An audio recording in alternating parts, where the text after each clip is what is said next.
Et notre invité ce soir, c'est Benoît Hamon. Bonsoir. Bonsoir. Député des Yvelines, vous êtes candidat bien sûr à la primaire de la gauche. Manuel Valls rentre dans le rang. Il écarte l'idée d'une démission, tout en soulignant évidemment qu'il a le sens de l'État. Il n'y a pas de confrontation possible entre un Premier ministre et un président de la République. Est-ce que pour vous, il a abandonné l'idée d'être candidat ? Je ne sais pas, en tout cas, il était temps que cesse ce jeu au sommet de l'exécutif. Malsain ? Malsain parce que par ailleurs, on reste en crise, on reste, selon les propres mots du Premier ministre, en état de guerre, en état d'urgence. Et que je crois que ça a beaucoup choqué de voir que le Premier ministre et le Président de la République se livraient à une compétition, à savoir lequel des deux allait finalement défendre le bilan du quinquennat face à Arnaud Montebourg, moi-même et d'autres lors des primaires. Vous auriez compris une démission de Manuel Valls ? Non, non plus. Je pense que c'était un acte d'une lourde responsabilité au moment où on se pose comme le garant de l'autorité, du respect de l'État. Je trouve déjà que cet épisode n'était pas très sain. Une démission aurait été assez grave. Donc on n'était pas loin du malsain du début de l'interview. Il y a beaucoup de conclusions qu'on peut tirer de ce qui s'est passé aujourd'hui.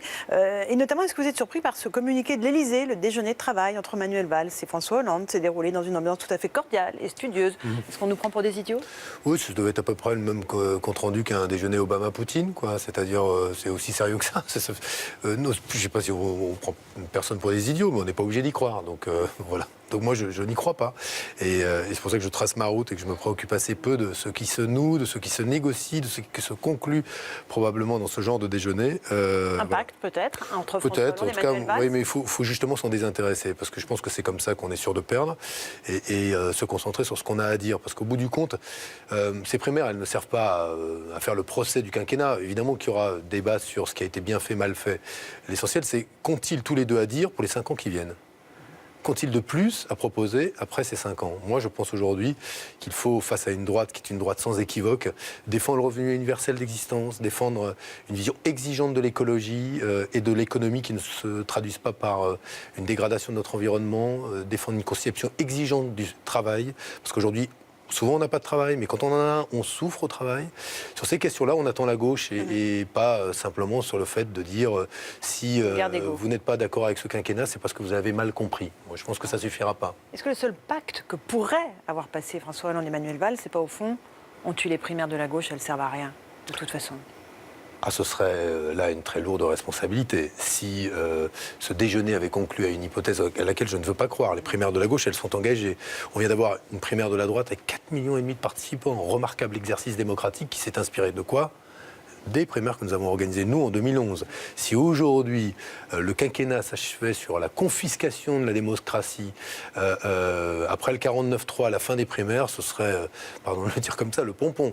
Et je ne veux même pas imaginer que cette hypothèse ait pu germer dans la tête d'un des deux convives à ce déjeuner entre le président de la République et le Premier ministre. Sinon, nous n'aurions plus grand-chose à nous dire. C'est pourtant ce que dit Stéphane Le Foll, porte-parole du gouvernement. La primaire à gauche ne servirait à rien. Bon, si c'est pour refaire l'histoire du quinquennat. Mais quand même, l'idée, elle est sur la table. Cette primaire à gauche ne sert à rien. Mais écoutez, là encore, je lis aussi, comme vous, ce que dit Stéphane Le Foll.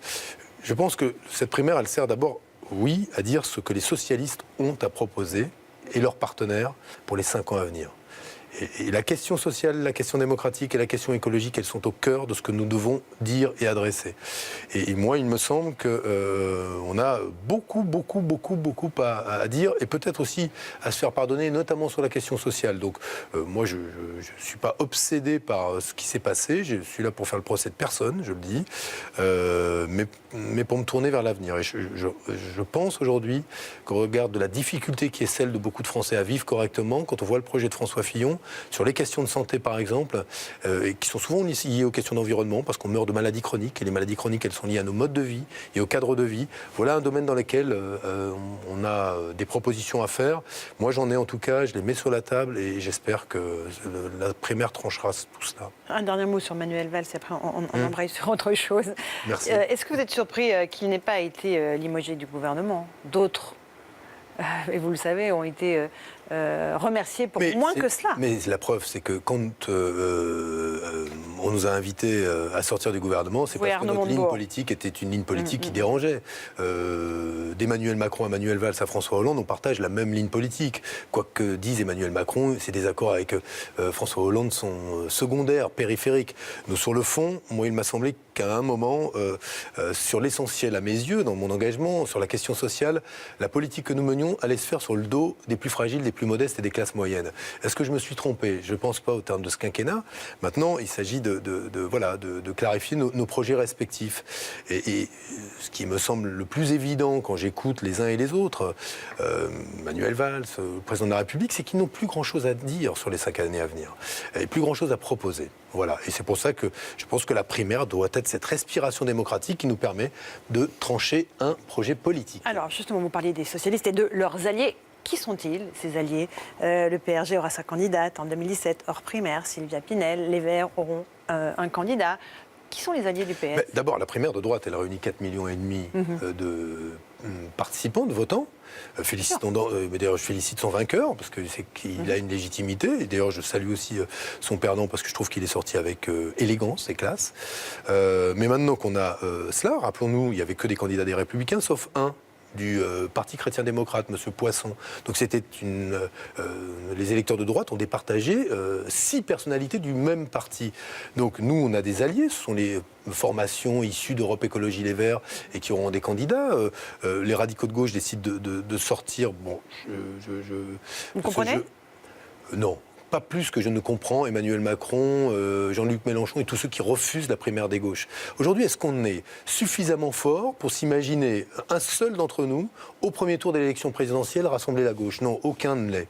Et je ne vois pas le raisonnement qui consiste à dire, voilà, je ne suis pas capable de gagner les primaires, mais je gagnerai au premier tour des élections présidentielles. Mais ça n'arrivera ni à Macron, ni à Mélenchon, ni à qui que ce soit d'autre, et pas davantage au parti radical de gauche. C'est la raison pour laquelle, moi, j'invite encore à ce qu'on fasse ces grandes primaires de la gauche. Et moi, j'en accepte par avance le verdict, parce que celui ou celle qui gagnerait aurait la capacité d'être au second tour de l'élection présidentielle. Dans le scénario actuel, aucun d'entre nous n'est capable d'y figurer.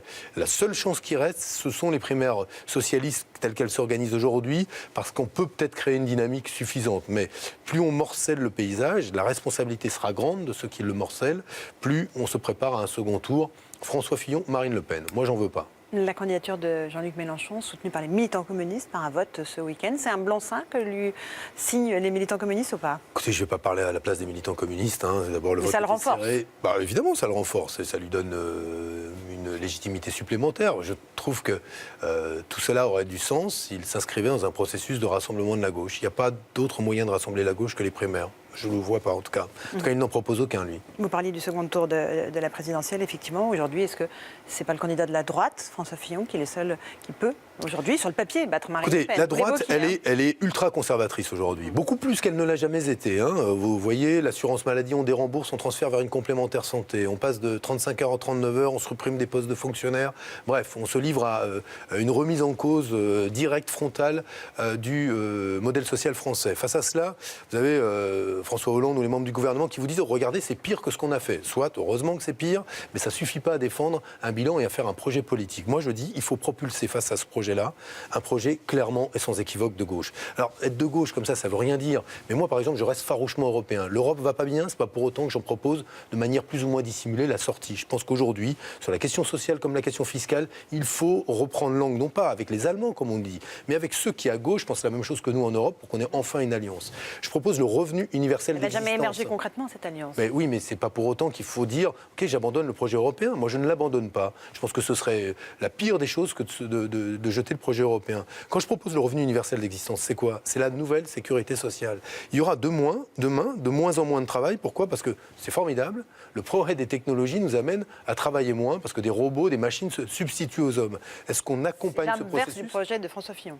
Ah oui, mais c'est l'inverse. Pourquoi? Parce que François Fillon n'a rien compris. Ou alors il a tout compris, mais il s'accommode d'une idée, c'est que la création de richesse ira toujours rémunérer ceux qui sont des rentiers, ceux qui ont déjà le plus, etc., etc. Et je vois d'ailleurs dans son projet un esprit très revanchard contre les fonctionnaires, très revanchard contre ceux et celles qui vivent des minima sociaux. Il y a quelque chose qui ressemble à ça. Et moi, je n'en veux pas, mais il ne suffira pas de dire la droite est refancharde pour qu'on gagne. Donc il faut propulser un projet politique.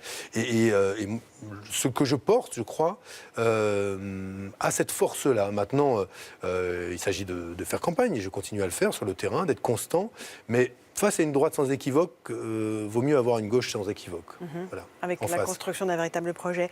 Bernard Accoyer, on l'a appris juste avant, ce journal remplace Laurent Wauquiez à la tête des Républicains. C'est logique, c'est la représentation du parti par celui qui a gagné la primaire. Oui, pas vraiment. Rien à dire de plus. Voilà. Non. Mais sur le pédigré ni de l'un ni de l'autre. Non. Très bien. Donc dans le projet que vous allez porter, l'idée maîtresse, c'est quoi? C'est le social, c'est le revenu que vous évoquez. Oui, mais j'aimerais vous dire que tout est lié, mais moi je n'accepte plus qu'on ait des élections présidentielles qui se résument à cap sur la croissance. D'ailleurs, elle ne revient jamais, avec des hommes ou des femmes providentiels dont on découvre qu'ils ne le sont jamais. Et tout ça pour que ces petits points de croissance que l'on aille faire ou chercher se traduisent par une dégradation de notre environnement et un recul de notre droit social et de nos protections sociales. Moi, il me semble que notre pays n'a jamais été aussi riche. Réfléchir à la manière dont on améliore les conditions de vie de nos compatriotes, c'est quand même pas insulter l'avenir. Ça me paraît être la priorité. D'où le revenu universel d'existence et d'où la question du travail que moi je veux traiter. J'observe, ou en tout cas j'ai de plus en plus de témoignages, c'est vous, tout le monde, en a de plus en plus de gens qui vivent mal au travail. Et le problème des lois travail, comme on les a faites, c'est qu'elles sont faites par des gens qui sont heureux d'aller bosser le matin. Mais il y a plein de gens qui ne veulent pas abandonner leur travail, mais ils n'y sont pas heureux, parce qu'ils ne s'y épanouissent pas, qu'ils n'y ont pas beaucoup d'utilité, perdent du sens. Et moi, il me semble que ces questions-là sont des questions absolument centrales, et c'est sur ce terrain-là que je ferai des propositions, et en respectant toutes les formes de travail. Aujourd'hui, il y a des travailleurs indépendants qui ne comprennent pas qu'au regard de leur travail, au regard de ce qu'ils gagnent, ils soient moins protégés socialement que des salariés. Je suis favorable pour ça à un statut social unique de l'actif.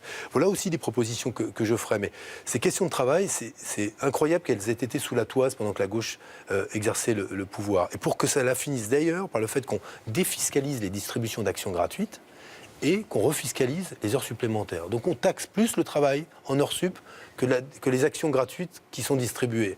Moi, je veux bien que ça aide les start-up, la défiscalisation d'actions gratuites, mais quand aujourd'hui ce sont les entreprises du CAC 40 qui se gavent avec cela, c'est pas possible. Voilà.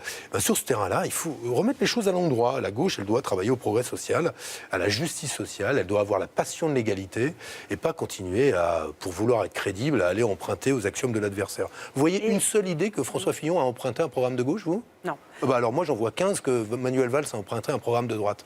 Il faut plus de ça. Et est-ce que justement, comme Arnaud Montebourg, vous invitez les électeurs de la droite à participer à la primaire de la gauche, comme ça a été l'inverse ? Alors ça, je ne sais pas où il a été pêché cette idée-là. Non, mais je sais bien, mais je trouve pas plus que je pensais que c'était. D'ailleurs, les électeurs de gauche, s'ils ont voté Juppé, les électeurs de droite se sont rappelés à leurs bons souvenirs pour leur dire, voilà, nous, ce qu'on veut, c'est Fillon. Alors on aime ou on n'aime pas, mais c'est le choix libre des électeurs de droite. Vous n'appelez pas les électeurs de droite à non, venir voter à la primaire de la gauche. Et puis attention à ne pas disqualifier notre propre primaire et à donner des arguments à ceux qui veulent échapper à la primaire. Et je vois bien que, d'ailleurs, dans les prises de parole de Stéphane Le Foll, qu'il a utilisé cet argument pour dire, vous voyez, si c'est pour demander aux électeurs de droite d'être les arbitres, ça ne sert à rien de les faire. Bon, je pense qu'ils ne viendront pas plus, ces électeurs de droite, dans notre primaire qu'ils n'étaient venus en 2011. Mais je ne suis pas pour, non, voilà, qu'on leur demande d'être les arbitres de ce débat démocratique. Voilà. Merci beaucoup Benoît Hamon. Vigilant donc quant à la tenue et la bonne tenue de cette primaire de la gauche en janvier. Dans un instant, la météo et le journal sur IA. Tout de suite.